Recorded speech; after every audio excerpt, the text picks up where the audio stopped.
Shoot.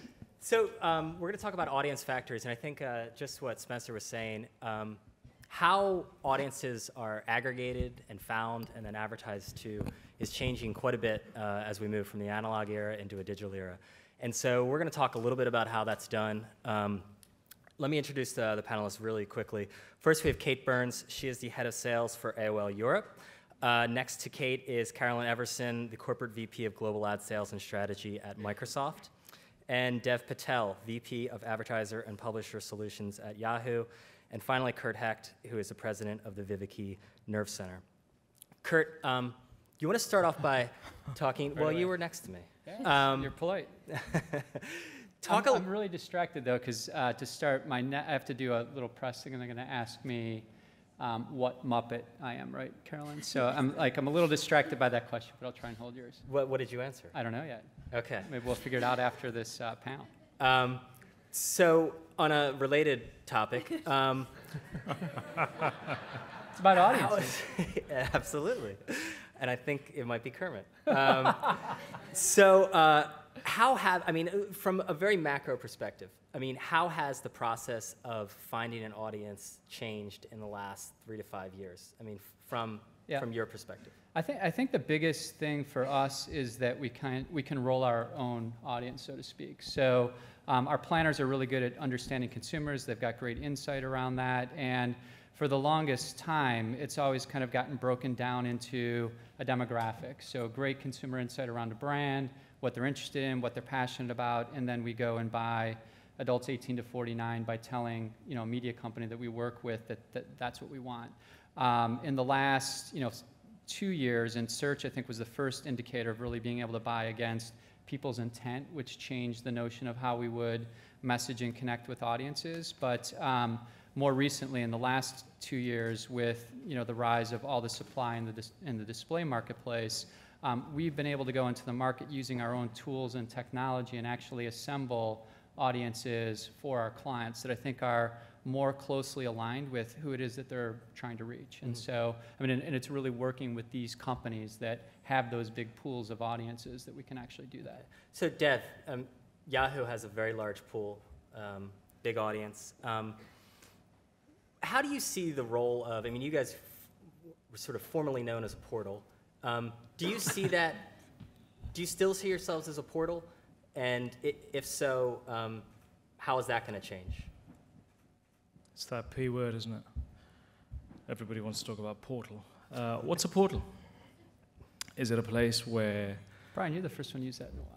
He's the first one who said it. Is it a place where you aggregate content and you say, look, I've got, when you come to a site or a homepage, you can access news, you can access finance, and so on and so forth? Well, that's a classic portal. Consumption habits are changing, and we've spent the whole morning understanding or listening to people who want to talk about how consumption on TV is changing, on how consumption on mobile devices, whether it be an iPad or a phone, or a slate of some sites changing. Portals are changing. They are no longer the way that we recognized them 4 years ago. They are conforming to the changing habits of how people want to consume their content, whether it's from Twitter feeds or Facebook feeds. Where you go to Yahoo Mail, you will get your Facebook feed streamed right into it, so you can communicate. So combining different experiences from all over the web and creating a channel for communication or content consumption is what this sort of companies who sit here in front of you will evolve to. Okay, so still a portal. I'm just kidding. Yeah. So Carolyn, Curt was talking about being able to roll his own audience. Formerly, I think you said that, right? The publisher sort of played that role. How has the shift to sort of audience-based buying, how does it change the role of you going into the market? Well, look, I think for the entire marketplace, the extent that we can be targeted and addressable by audience is a good thing for marketers and, frankly, publishers alike. And we've always looked at inventory in the image of a pyramid, if you will. and there are certain campaigns that are going to go for reach, high brand, creative quality, and then as you work your way down the pyramid, you need to have a very addressable, targeted audience. And so publishers alike are aggregating audiences and using data to drive that. We have our agency partners that are building the capabilities to buy that way and building their own platforms. And I think that it's going to continue to evolve, but there is no question that the balance between brand buying and reach buying and audience is shifting, and it's making us smarter and more efficient, I think, in the industry, and hopefully more results-oriented for our clients. Mm-hmm. So, Kate, obviously there's a lot of pressure on publishers to develop more or to deliver more than just impressions. I mean, their impressions are kind of a dime a dozen out there. You guys have an interesting structure for AOL Europe. Do you want to talk a little bit about that and how that allows you to deliver more? Sure. So we have a unique structure in Europe. Tim gave us the opportunity to be quite transformational as a business for Europe, which was great. So a year ago, we reset our business structure across Europe, and what we do differently is I have both content and ads reporting into me. Which means that as a business, we work holistically in terms of our strategy.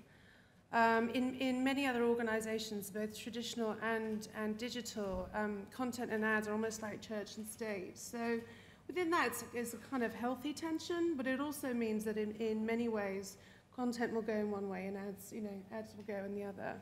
And what we've seen so successful with this new strategy is that we have a holistic strategy. We work together in new areas. And we also work together in delivering great content and relevant ads to our users at the right time, at the right place. So our users benefit, and also the business benefits as well. And then finally, it also means that because we have a holistic approach, we can launch stuff really quickly and across multiple touch points in blisteringly quick time. Mm-hmm. So, Curt, you talked about these audience-based buying systems, being able to go out and find your own audience. Is this mostly just something that will stay with direct response, sort of something for remnant inventory? No, I mean, I think we're seeing, that's where it started. So, the clients that are pretty precise in terms of the audience they want, they know the outcome in terms of sale, acquisition, event-driven. I think they leaned into it first because they would get as much yield as they could out of search, and they needed to kind of keep going to grow their business if it was really driven by the digital channels. But what we're starting to see is that the publishers are more open to using technology just to transact on a lot of the mass reach inventory that we buy. So we're doing some things actually with Yahoo, and they've been okay with me being public on this, where we've been looking at more of a reservation-based model and packaging up inventory like My Yahoo and going to clients and saying, hey, do you want to just buy against something very specific? And I think for a brand advertiser, that's comforting. And so the more that we can go into the inventory and think about transacting using technology, hopefully one of the outcomes from that is both organizations kind of lower their cost of doing business around it, and it liberates people to think about ideas that can actually build brands, and we can focus on that part of digital. So that's kind of what we're seeing right now. So Dev, do you end up looking at this as an overall net positive for publishers as move to audience-based buying systems, or could it lead to further commoditization of inventory? Sure. Look, the publishers have always had the opportunity to sell on an audience basis because they have a very close relationship between the people who visit their sites and what they do on their sites. And as people visit their sites, they leave a wonderful data footprint across the site, which could be mined to extract the meaning of what that audience represents. And publishers, like ourselves, have been selling that inventory on an informed basis for forever and forever. Now, through the exchanges and the invention of large supply pools, you've seen other publishers wanting to do that at mass, but they don't have the kind of reach that the big publishers do. And the opportunity for what Curt mentioned is to aggregate unique or comprehensive audiences across many supply pools to bring the advantage of an audience-based buy for advertisers across the system. So I don't think there's not a risk of commoditization. I think there's a risk of very high quality inventory being available to marketers across the kind of stuff that Curt mentioned. And I guess it would theoretically, like Curt was saying, it would free both of you up to think about your teams to think about bigger ideas and different ways of transacting on the same inventory. Right. Yeah. So along that, Carolyn, can you talk a little bit about? I mean, one of the things I think every slide I always see is the gap between time spent online and money, and a lot of that's just because I think it's like 28% is like time spent and 13% of budgets go. And a lot of that's because the internet's really been successful as a direct response medium, but not so much for a brand medium. First, do you agree with that? And where do you think it's fallen short as a medium for building brands?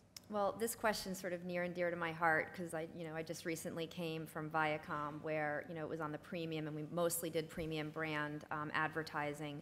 And I think there's a couple of reasons why digital has not gotten its, quote, share of the wallet. And number one, brand advertisers still very much deeply care about the environment they're in, and they care about sight, sound, motion, and bringing their brand to life. And, what I call is allowing a brand to have a love affair with the consumer. And the digital environment has grown up, very quickly as a much more of a DR click-through environment, and we've given parameters, rectangle parameters, certain sizes, and we've sort of, in many ways, I think, we have restricted the creativity that really could be found if we said, you know what, if we were going to start over, how would we think about an ad model on the web? And so I think our partnership with the creative agencies, and I know my colleagues up here believe that as well, we really need to sort of go into a Web 3.0 of what is digital advertising going to look like. That's when brands will become more comfortable to shift money. And the second factor is there is still not enough quality video inventory on the web, and the video marketplace is about 1.4 billion. Folks expect it to be 4 billion in 2014. That still is dwarfed by television. And there needs to be a much more robust video environment where I think brands are going to feel more comfortable. Kate, do you want to pick up on that? I mean, how do you see, we talked earlier back in the green room about this idea of creating branded experiences, branded entertainment. Yeah. Is that a way to break out of sort of the direct response trap?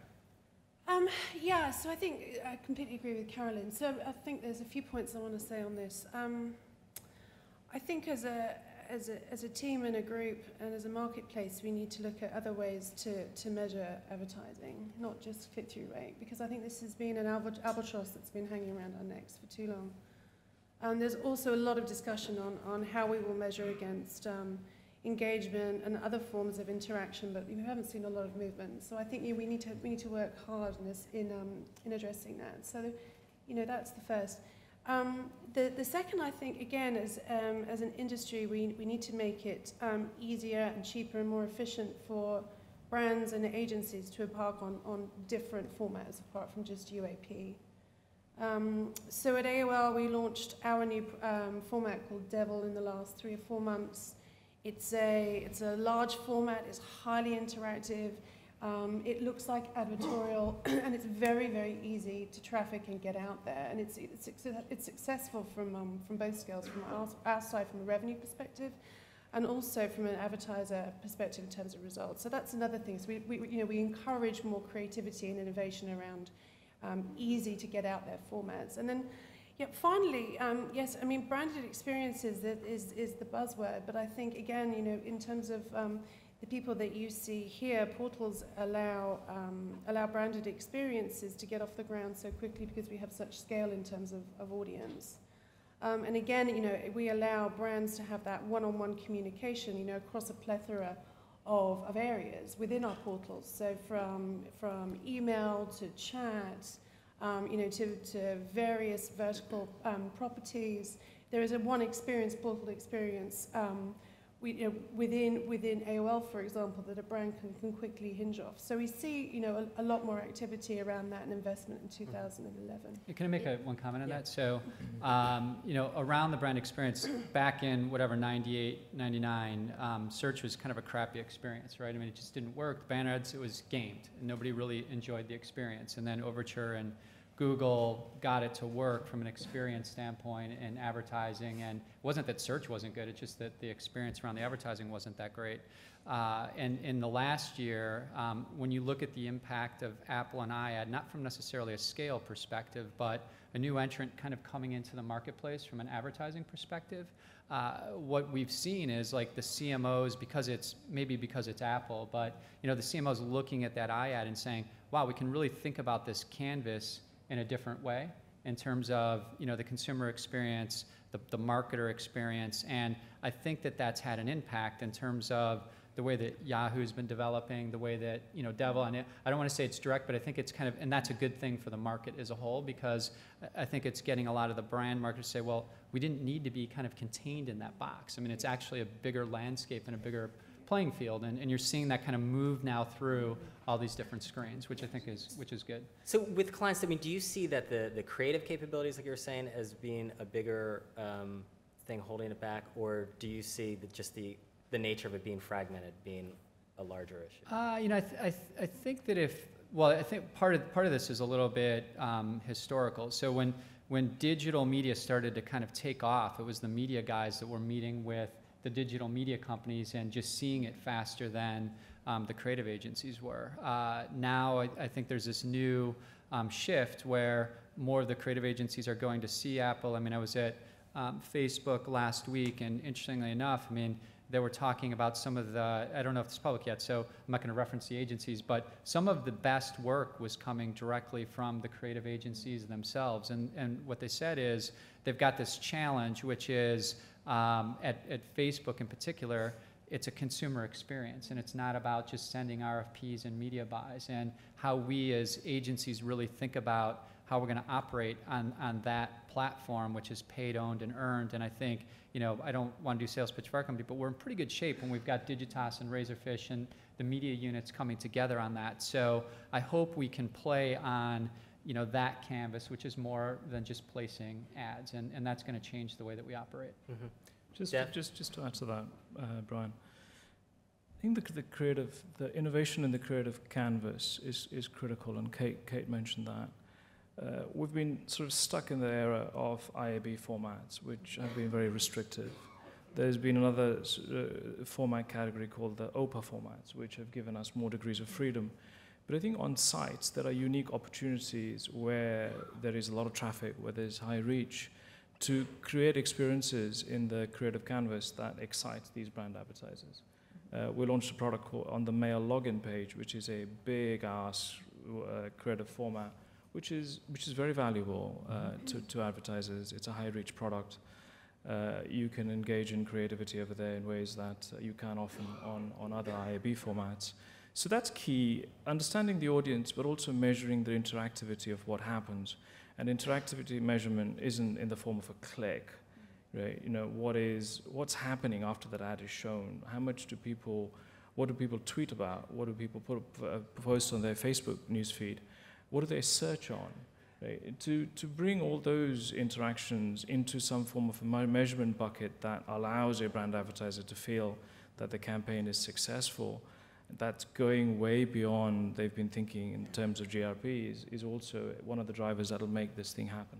Brian, I would also just add, we're talking very PC-centric, sort of, digital advertising right now, and I think, to your question, what's going to cause more brand dollars to sort of come on board, it's really about all the platforms working together. And, I've sat in many meetings where the TV folks are wondering, is their money going to go all to digital? I've sat in digital meetings where they're saying, can we get the TV money? That's really not the right conversation, I think. The right conversation is, what is the advertising experience across multi-platforms, and brands that have to come to life very uniquely by platform. And the more we do that kind of work, I actually think that we're going to sort of ignite the brand dollars. Yeah. So, but do you think that argues then for a more common way of measuring, like Yes. the digital GRP, or Absolutely. is it the unique thing, or are these not in opposition? It clearly argues for a currency and a measurement system that goes across the platforms, because right now at an agency it is very hard, even a client will say, to make apples and oranges and pears work together. What does it really mean? And you see the reports that all of us in the industry send, and you've got your traditional GRPs, you've got your online measurements, you've got different measurements coming out of the app world. That is a very confusing landscape, and when you're a CMO that's accountable to your CFO for making investment decisions, we as an industry have to make this easier, right. And have to make the measurement system work across platform. But I wonder, Dev, like, how do you do that while taking in the unique interactive attributes that you have in digital that you don't have in traditional media? Carolyn raises an important point. It's not just about the PC, it's beyond the PC. Whatever form, whatever channel a user is using to engage with content, application, social, whatever. There's two elements to it. One is understanding just unique reach, or reach even. How do you know it's the same user? How do you know it's the same audience across all these different means of communication channels that are exploding every day? And then I think the second part that's very, very important is first the types and levels of interactivity, and ultimately to the CMO who's got to answer to the CFO is, did the campaign work? What is the effect of sales? And there are more sales offline than online. Somebody gave me a stat that only 6% of people buy stuff online. I don't know whether it's true or not, but the most important thing is for the CPG advertisers where the transaction is mostly offline, how do you tie the effect of an online campaign to an offline transaction? So those kinds of things are very important in making this thing successful. Great point. Yep. Yeah. Curt, I mean, how important is that to, I mean, obviously, if we're moving to just finding audiences wherever they are, Right. how important is it to have like a common standard when you're looking at campaigns? I think there's actually parallel metrics going on. So there's one that's common to make it just easier to transact and measure and do things so that we do have a common currency, and cost per thousand plays that role, and rating systems play that role. But I think we're also going to have the currency that's most meaningful to the client. And so there will be two. One will be just how do we work together and do business and commerce in terms of marketer and media company with somebody to help facilitate that. And then to the marketer, they're going to say, boy, with all of this data that's available to me now, I can actually get closer to the metrics that drive my business. And so they're going to look at both of those, and they're going to make decisions on cost per thousand, and maybe $30 looks really good when 5 used to look good, because when they look at the cost of sale and how it drives their business, they're going to basically try and figure that out in terms of how can I operate in the media marketplace, and what does that mean in terms of driving my business. So I think we're going to see easier things happen in terms of how we do business, and then harder things happen in terms of how we actually connect it back to the marketer's business. And from an agency perspective, I think that's awesome, right? Because it's going to allow us to bring more value back into the marketplace. And I think for you guys, that should be good too, because when you get to the question of commoditization, it's less of a question if you are actually creating value with your content. Mm-hmm. So Kate, on the commoditization question, we always hear about online CPMs being down and being low. What do you think is going to raise the CPM that publishers are getting? I mean, is video sort of the savior? And Carolyn talked about video being, there's certainly not like an oversupply of video, it seems like online. I think there is definitely a supply and demand issue with video, as Carolyn said. There is a plethora of UGC, as we know, which is really tricky to monetize, and very hard for brands to feel completely comfortable and trustworthy that their brands are going to be next to high quality video. And then from our perspective, we can't sell enough. Video is a proven method for branding. It allows creativity. It now reaches a wide audience. But yeah, I think there's a supply and demand issue, which means that CPMs from that are high. But then secondly, with great data, with great relevancy, you get good results as well. So again, I have no problem with CPMs being high if I'm happy, my audience is happy, and ultimately the brand and the agency is happy because they're tracking that back from an ROI perspective. Mm-hmm. So Carolyn, how do you? I mean, it must be you just want more quality content. So I mean, how do you unlock that? I mean, you guys have the audience, but how do you unlock getting more quality content, video content? Well, the market's very, there's two ways to think about how to get quality video content. There is the professional providers, and so in certain markets like Singapore, we have a joint venture with the media company there, and we've done it in Australia and other markets where we're taking sort of traditional media that may need a bigger megaphone like we all have as a portal, and so that's an interesting relationship to get content. And then there are lots of other aggregators out there that are quite interesting. I mean, AOL just did an interesting deal with regard to that, and I think that we are going to be looking to source content from those providers. There'll be a rev share. It'll be a different type of arrangement. We are not going to be in the content generation business in order to fill the supply that's out, the demand that's out there, I should say. So we're going to have to partner and be very thoughtful about how it integrates into the consumer experience. And I think you're going to see interesting partnerships amongst the folks sitting up on the panel. I think you're going to see partnerships with traditional media companies, and I think our agency partners, I'll give you the example of Publicis, but we are working closely with Liquid Thread, Berman Braun, PBJS, getting quality content that they're doing on behalf of brands. The one source of content we haven't talked about is actually brands themselves, which are really interested in developing terrific immersive content. So 3 sources, I think: traditional media, really strong aggregators, and brands is a place that we can source it from. Right. Dev, is that Yahoo's strategy as well? Look, it has to be the right strategy from content sourcing principles. There's good quality head content already, plenty of. How do you bring that online, and how do you continue the engagement of advertising, either with the same advertiser or with an advertiser interested in the online aspect of that? I think high quality content exists with big branders, no question, big brand advertisers. In fact, some of the big brand advertisers really were the key drivers to create the first generation of soap operas on television. How do you bring some of that content alive on the internet? And there's a huge opportunity to do just that.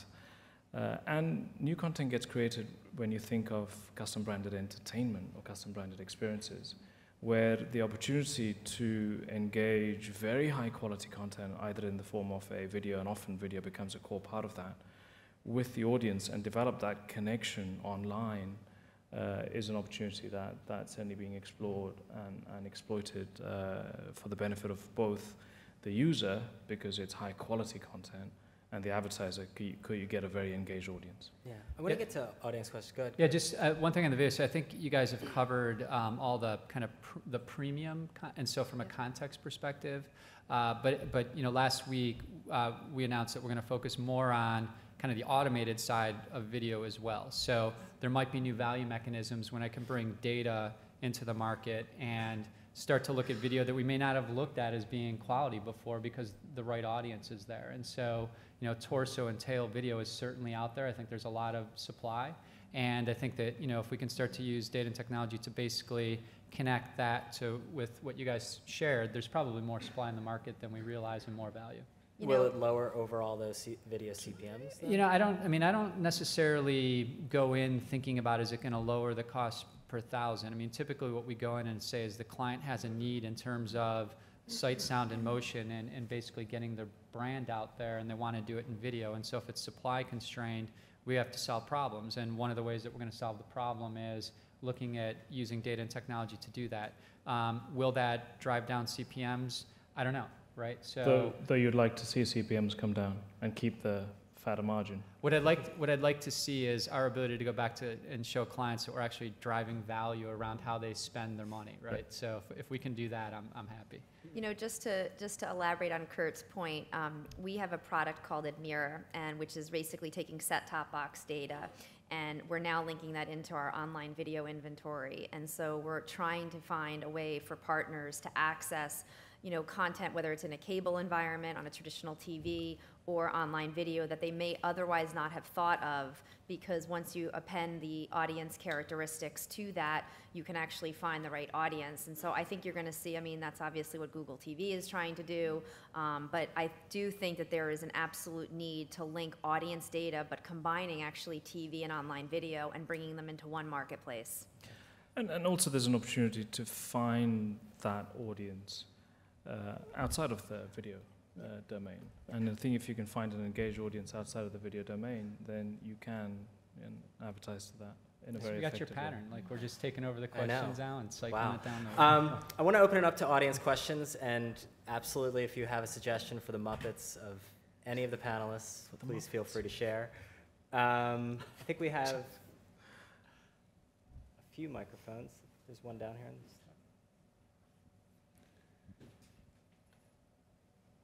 Hello, I'm Michael Garin. I'm with the Abu Dhabi Media Company. Advertising agencies serve two masters. They serve their clients and they serve their shareholders. And for me, this explains a lot of the differential between the share of wallet and the share of mind. Because the margins that are the best in advertising are those that create commercials that run on large media like television. And it's very expensive for advertising agencies to create custom-tailored campaigns for new media. How much do you think this will continue to be an issue in the future, and how do you deal with, I think, a very significant obstacle to growing your revenue? So I assume that's directed to me? No, it's directed to everyone, because you have to convince the clients to get their agencies to reallocate their resources. Well, you have to respond. Also, I'd just like to make my Muppet vote, which would be Big Bird. Fair enough. Okay, it's good. Well, I'll take, on the creative piece, kind of following the theme here, and Yahoo made an acquisition a couple of weeks ago. Google's made an acquisition. So, the notion of automating and assembling creative, I think, is a reality, kind of tying to the theme of this audience factory, right? So you've got TerraCent, you guys have Dapper, Turmeric. I mean, there's a lot of companies out there right now that are basically saying, let's assemble ads on the fly, basically pulling from a bunch of assets to make that happen. And so if there really is this future around audience, then I think the cost around building and assembling thousands of ads is going to kind of have to fall into this technology and data world too, so that we can actually do that in a profitable way, and for marketers. There's another one right here. Yeah, hi, it's Andy Sarfas from Reckitt Benckiser. You talked about the importance of having common metrics across the various platforms. I wonder who you think is best placed to define what those metrics are, me or you? Dev, you want to take a shot at that? I've thought about this for a long time. I don't think it is you or me.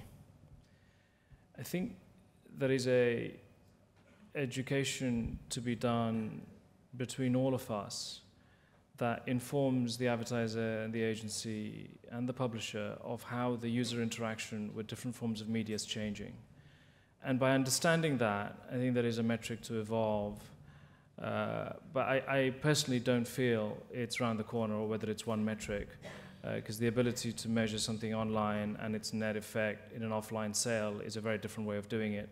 And those kinds of things will happen in partnership. We have a partnership with Nielsen where we are able to do that for some CPG advertising.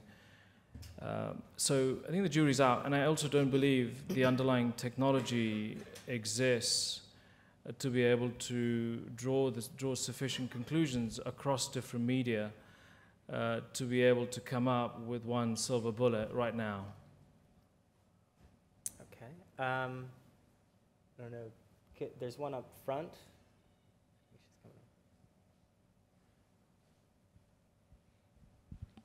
Hi, I'm Anne Besançon. I am the founder of Placecast. We are focused on location-based marketing, as some of you may know. And I was curious to understand how you see the evolution of what you guys are doing in mobile, and how the convergence of the media that's available to advertise against on the one hand, the audience, and where and when they are, is going to tie the experience to, at the end of the day, close sales for the advertisers, because that's what we want to do, and we are seeing extraordinary data from our program shop alerts in that regard. Carolyn? I think I'll try and take that. First of all, my answer is Snuffleupagus, just for the record. So we're going on the Muppet That's theme. what you went with? All right. Yes. So for us, Bing is providing us incredible data about what our audience is actually searching for and the decisions that they're making, which are often very relevant to the localization of where they are. So I think what you're going to see from at least a Microsoft perspective is you're going to see further integration of what we learn from how people use Bing on their mobile device, the types of information they're searching for, the decisions that they're making based on that content, and then you're going to start to see a much more personalized way of serving the content back to them. And so that's our angle on it. We absolutely believe that, the key to mobile, it's addressable, it's personal, and it's local. And it's geo-targeted from an advertising perspective. And those are absolutely the mantras of how we're building that business. So we're very eager to pursue it, and we're very, I would say, encouraged by the results we've seen. Sorry.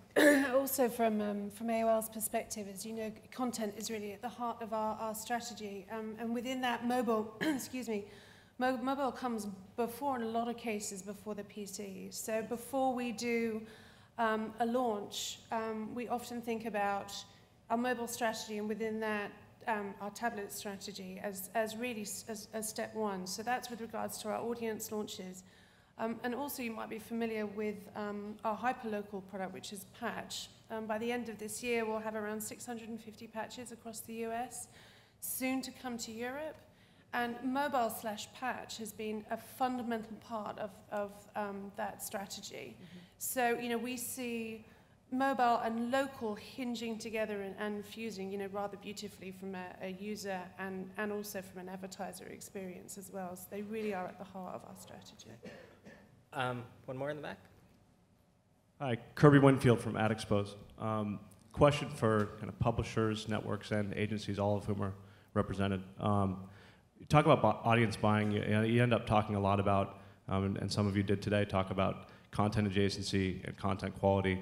And I'm just curious to know who you think in the value chain or the delivery chain has the most responsibility to the marketer to ensure that quality and that targeting. Curt, who's... I think we all do, right? Yeah, so at the end of the day, we all go and see the marketers, and they count on us as a partner to do what's right for their brand. And so, and we all know what our role is in doing that, and nobody likes a bad meeting or to lose business. And so I think we've got to wake up every morning and say, are we doing the right thing for the marketers that are spending the money to reach these audiences? So I think that's the answer. Okay. I think we have time for one more back there. Hi, Terry Kawaja, Luma Partners. Hey, guys. So who are you again? Yeah, exactly. So there's been a tremendous amount of innovation in terms of audience-based media buying, and a lot of it's come from the small startups, the technology firms that are on the leading edge of innovation. My question is extraordinarily self-interested. I'd like to hear from the panelists whether you feel having that technology, you need to own it, or you can just rent it. Is it strategic to your fundamental business plan? Yeah. Maybe we just go. I can start with that. Maybe we could just actually go down because you all have a stake in this. I mean, do you have to own a DSP? No, I think it's both, right? You need to know where you can actually run a sustainable business and what business you're in if you're going to basically mess around with technology. So we do a lot of licensing and using others' platforms because of the business that we're in on the agency side. But I think that we will find spots where, and we do today, in particular around search and workflow, where I do have an engineering team or how we use data. But as it relates to the bigger marketplace, sometimes Google, Yahoo, and Microsoft are better at it. And we just need to be smart about making those decisions around the different points when it comes to buying these audiences. Dev? We actually understand what space we want to be in, what our strengths are, and what our weaknesses are. Though the evolution of the tech space is so fast, we often don't know what technology will play, what importance a particular technology component or a small company will play 6 years hence. And certainly our closest experience, most recent experience, is that with the Smart Ads program. We had a program in which we still do, where we partnered with 7, 8 young companies, or some young and some a little bit more mature, and introduced a dynamic creative product into the market. And once we understood that better over a period of 24 months, 18 to 24 months, we decided what we wanted to buy and where we wanted to still continue with the program to seed even more innovation in the industry out there. So I think the two, as Curt said, will coexist. For us, it's much more about knowing exactly what we want, where we want to be, where certainly we want to partner to explore, to understand more, and then making a very informed, pointed acquisition.